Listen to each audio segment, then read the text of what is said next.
আপনার সহধর্মিণী আমাদের দেশের খুবই জনপ্রিয় এবং আমাদের প্রিয় অভিনেত্রী। সবচেয়ে বড় ভয়টা যেটা মনে হয় যে আমি যদি কোনো কিছু ওনাকে পিচ করি, ওই গল্পটা হয়তো বা ও ওইখানে বিকজ ও আমাকে এত ভালো চিনে, ও বলতে পারে যে এটা হয়নি, এটা কারেকশন যত কিছু, সো ওই যে জায়গা থেকে আমি হয়তো কখনো ওকে পিচ করতে সাহস পাই না এখন। শাকিব খানকে নিয়ে একটা বড় কাজ করেছেন, সেটা একদম ভাইরাল। ওটা করতে গিয়ে যেরকম কষ্ট গেছে, বাট আলটিমেটলি যে ফিডব্যাক ওইটা সুপ্রিয় দর্শক, সবাইকে স্বাগত জানাচ্ছি সময়ের গল্পে।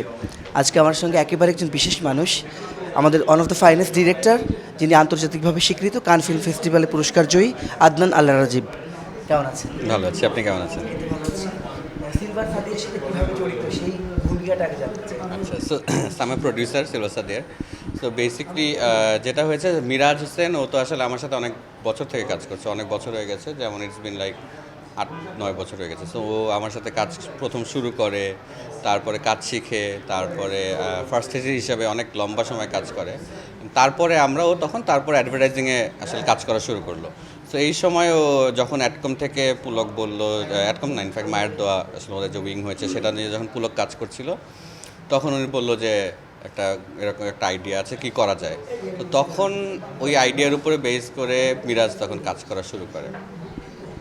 আর একটু জানতে চাই যে এটা একটা মাইক্রো ড্রামা সিরিজ, এটা একটা নতুন ধারণা বাংলাদেশে।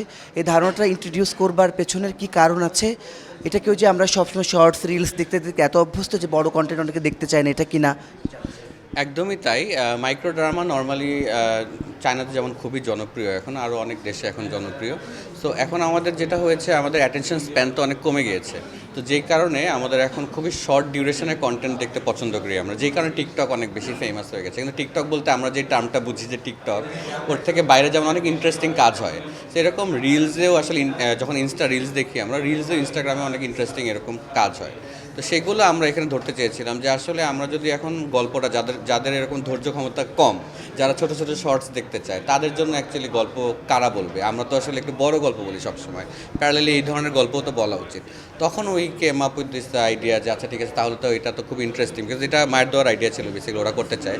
ইনফ্যাক্ট আমরা এটা নিয়ে অনেক দিন থেকে রিসার্চ করছি কীভাবে আসলে কাজটা করা যায়।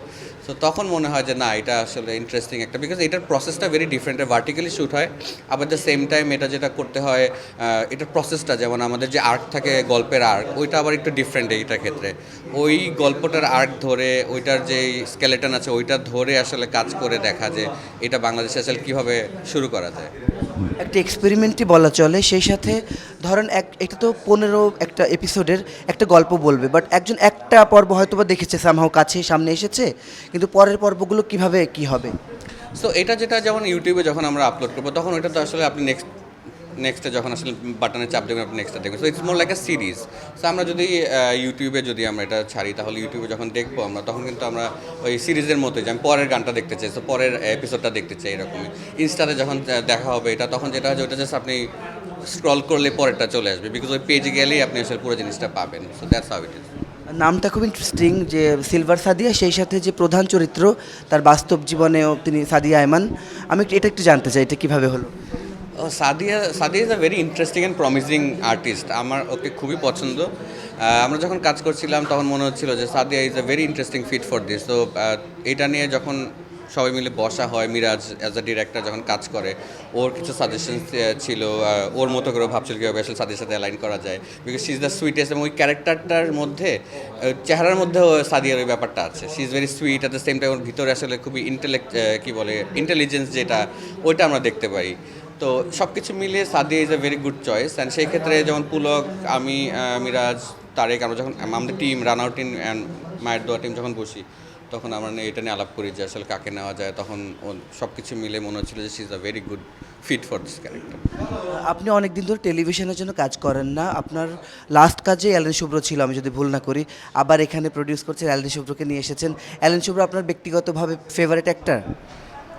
অফকোর্স আমি মনে হয় অ্যালেনের যে পোটেনশিয়াল আছে, ওই পোটেনশিয়ালটা সামহাও আমরা অনেক ভাবে দেখতে পাই নাই এখনও। আমি চেষ্টা করেছি যতটুকু পারা যায় ওর সাথে কাজ করার।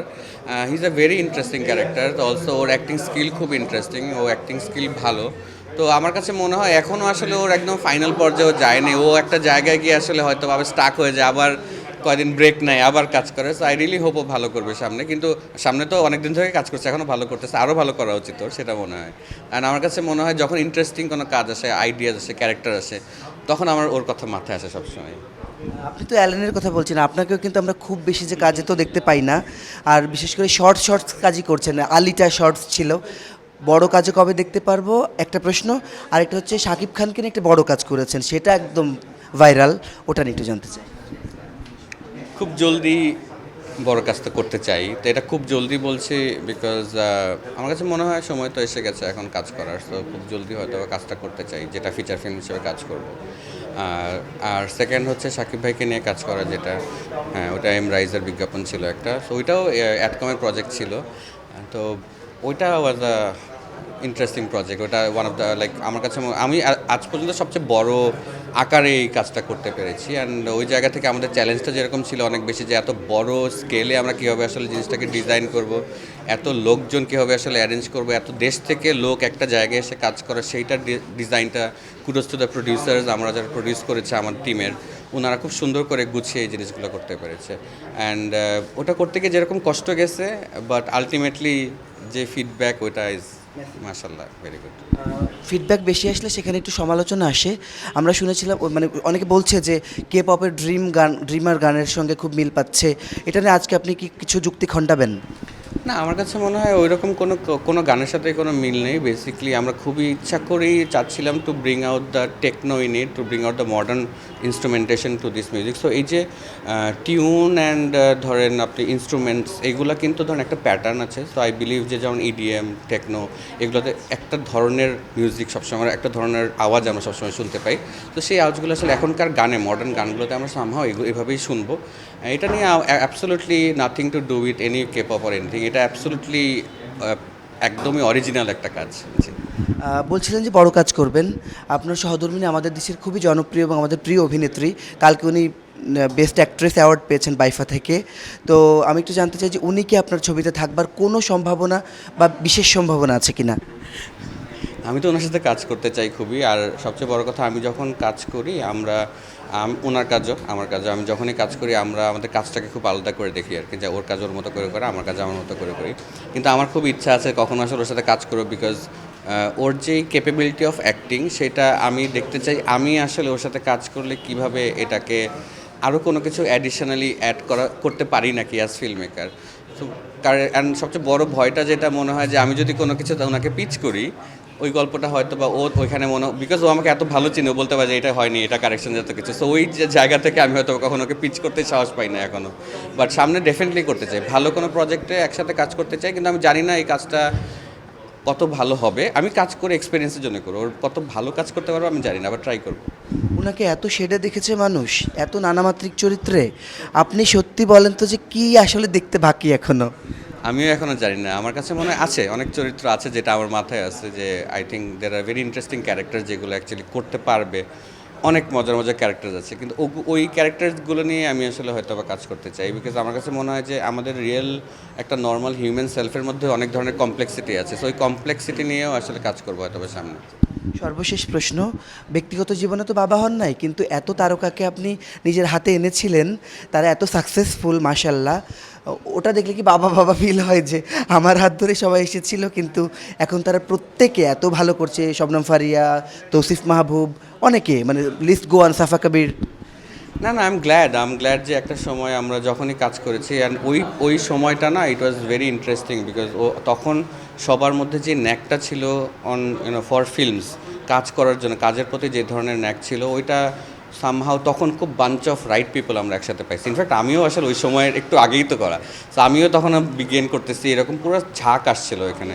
তো ওইটা সামহাও এখন যেমন লাস্ট কাপল অফ ইয়ার্সে আমি কিন্তু অনেক মিস করি। আমার কাছে মনে হয় এরকম ঝাঁক অনেকে আসে না।